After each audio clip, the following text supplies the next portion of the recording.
नमस्ते दोस्तों, आज की इस वीडियो में हम जानेंगे इस साल की पहली एकादशी कब है। पौष माह की कृष्ण पक्ष की एकादशी को सफला एकादशी कहा जाता है। मान्यता है कि इस एकादशी का व्रत करने से सारे कार्य सफल हो जाते हैं, इसलिए इसे सफला एकादशी कहा गया है। इस दिन भगवान विष्णु के नारायण रूप की पूजा की जाती है। सफला एकादशी इस साल की पहली एकादशी है। इस बार सफला एकादशी 7 जनवरी 2024 को मनाई जाएगी। सफला एकादशी के दिन व्रत करने से घर में सुख समृद्धि का वास होता है। सफला एकादशी शुभ मुहूर्त।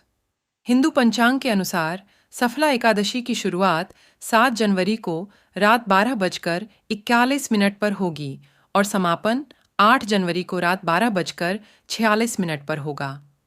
8 जनवरी को पारण का समय सुबह 7:15 से लेकर 9:20 तक रहेगा। सफला एकादशी पूजन विधि।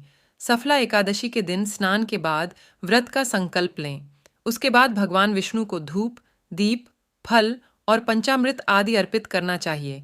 नारियल, सुपारी, आंवला, अनार और लौंग आदि से भगवान विष्णु का पूजन करना चाहिए। इस दिन रात्रि में जागरण भजन करने का बड़ा महत्व है। व्रत के अगले दिन किसी जरूरतमंद व्यक्ति या ब्राह्मण को भोजन कराकर, दान दक्षिणा देकर व्रत का पारण करना चाहिए। सफला एकादशी का महत्व। सफला एकादशी के दिन भगवान नारायण जी का पूजन किया जाता है। साथ ही इस दिन श्रीहरि का पूजन भी किया जाता है। मान्यताओं के अनुसार सफला एकादशी की रात जागरण करने से सभी इच्छाएं पूरी होती हैं। इस दिन श्रद्धालु बड्ढे स्तर पर पूजा, हवन और भंडारों आदि का आयोजन करते हैं। इस दिन किसी गरीब और ब्राह्मणों को भोजन करवाना बहुत ही शुभ और फलदायी माना गया है।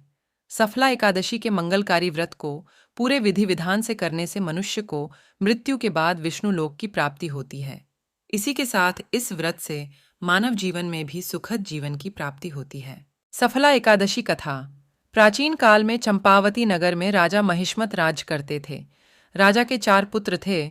उनमें लुम्पक बड़ा दुष्ट और पापी था। वह पिता के धन को कुकर्मों में नष्ट करता रहता था। एक दिन दुखी होकर राजा ने उसे देश निकाला दे दिया, लेकिन फिर भी उसकी लूटपाट की आदत नहीं छूटी। एक समय उसे 3 दिन तक भोजन नहीं मिला। इस दौरान वह भटकता हुआ एक साधु की कुटिया पर पहुंच गया। सौभाग्य से उस दिन सफला एकादशी थी। महात्मा ने उसका सत्कार किया और उसे भोजन दिया। महात्मा के इस व्यवहार से उसकी बुद्धि परिवर्तित हो गई। वह साधु के चरणों में गिर पड़ा। साधु ने उसे अपना शिष्य बना लिया और धीरे धीरे ल्युक का चरित्र निर्मल हो गया। वह महात्मा की आज्ञा से एकादशी का व्रत रखने लगा।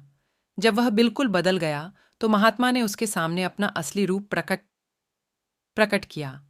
महात्मा के वेश में स्वयं उसके पिता सामने खड़े थे। इसके बाद लुम्पक ने राजकाज संभालकर आदर्श प्रस्तुत किया और वह आजीवन सफला एकादशी का व्रत रखने लगा।